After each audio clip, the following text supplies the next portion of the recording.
hizo kwa jitihada zenu hizo za kuona huyu anafaa kwa mgeni rasmi katika maeneo haya. Kwa hiyo nawashukuru. Lakini pia niwapongeze kwa sababu mmefanya kikao chenu, kikao cha kanuni ambacho vinawataka tukae pamoja ili kujadili mambo yetu.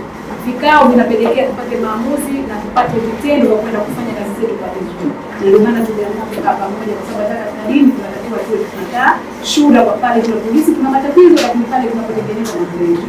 Kwa hiyo tunashukuru sana kwa hilo, lakini mimi ni kweli sina mengi ya kuzungumza. Isipokuwa kubwa zaidi kuambia tu kwamba mimi ni zao lenu nyinyi wazazi.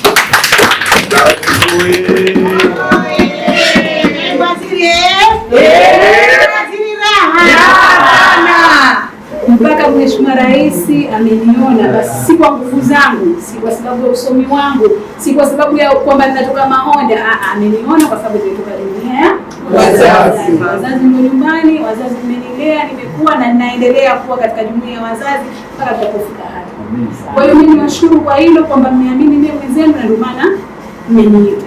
Kwa pia na hilo wazazi tuzidi kuringa maana yake kwamba Mheshimiwa Rais ametuamini wazazi na ndio maana akanipeleka kwa naibu waziri wa uchukuzi. Kwa hiyo hilo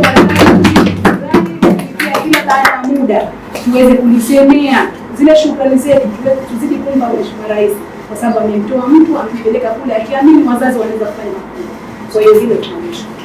Lakini jingine niwaombe sana, mbali ya vikao, lakini chama kinahitaji wanachama ambao wako hai.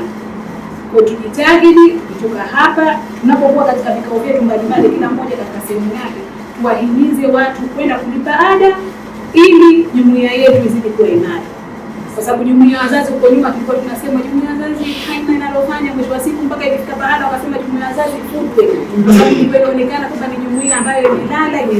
Lakini sasa hivi tunamshukuru Mwenyezi Mungu. Kwa tuendelee katika hatua hizi, tuwahimize wenzetu, tutafute wanachama, tuingize katika jumuiya yetu ili jumuiya iwe izidi kuwa imara. Baada ya kusema hayo, mimi nawashukuru sana. Lakini nitamke kikao hichi nikifunga rasmi.